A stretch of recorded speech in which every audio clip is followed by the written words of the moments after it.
Здравствуйте, друзья! Евгений Семененко, российский фигурист, обладатель золотой медали командного чемпионата мира в Осаке при исполнении четверного прыжка, на шоу Евгения Плющенко «Союз чемпионов» упал на лед, сильно ударившись головой.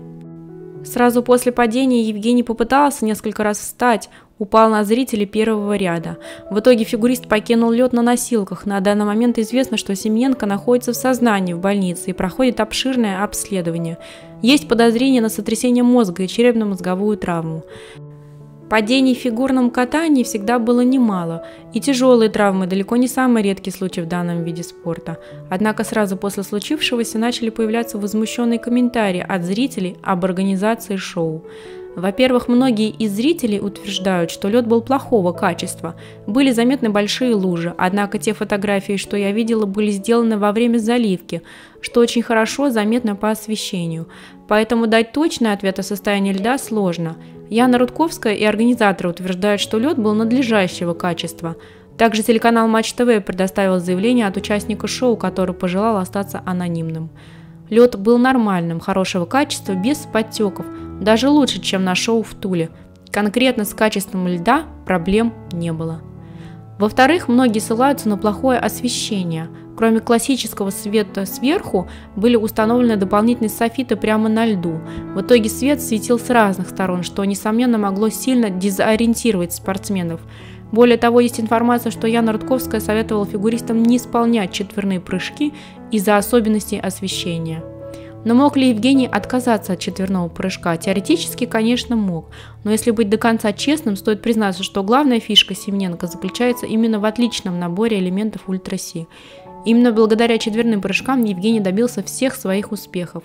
А вот компоненты – самая слабая сторона 18-летнего спортсмена.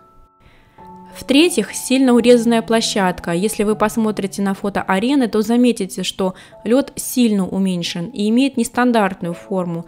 Один из краев заканчивается не бортиком, а ковром с установленными на нем прожекторами и дополнительными зрительскими местами. Это сделано во многом для увеличения зрительского зала в пользу VIP-мест.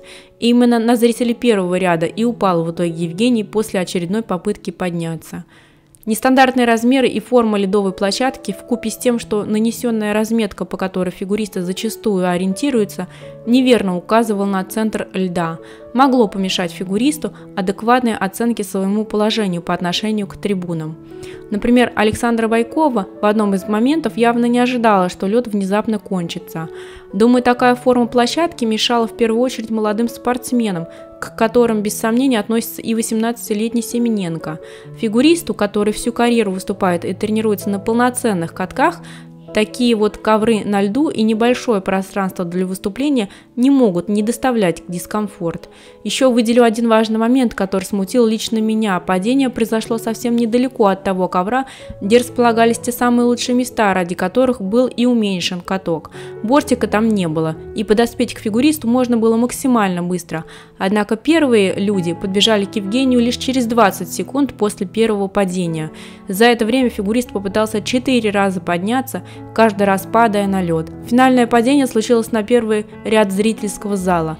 Очевидно, что Семененко находился в таком состоянии, что каждое дополнительное падение было чревато усугублением травмы. Но никто в течение довольно долгого времени не останавливал спортсмена, явно потерявшего ориентацию в пространстве от попыток подняться. Конечно, все перечисленные факторы могли стать причиной случившегося, ну или как минимум ввести фигуристов в состояние дискомфорта. Но хотим мы того или нет, укороченные площадки и плохое освещение – вполне распространенная практика для ледовых шоу. Организаторы всегда стремятся получить максимальную прибыль для себя и предоставить лучшие условия для зрителей. И это вполне логично, но про спортсменов зачастую забывают. Хочется пожелать Евгению здоровья и восстановиться после этой травмы без последствий. Семененко – один из самых перспективных фигуристов России на данный момент с отличным прыжковым арсеналом. Но этот случай, надеюсь, заставит организаторов более ответственно относиться к безопасности спортсменов.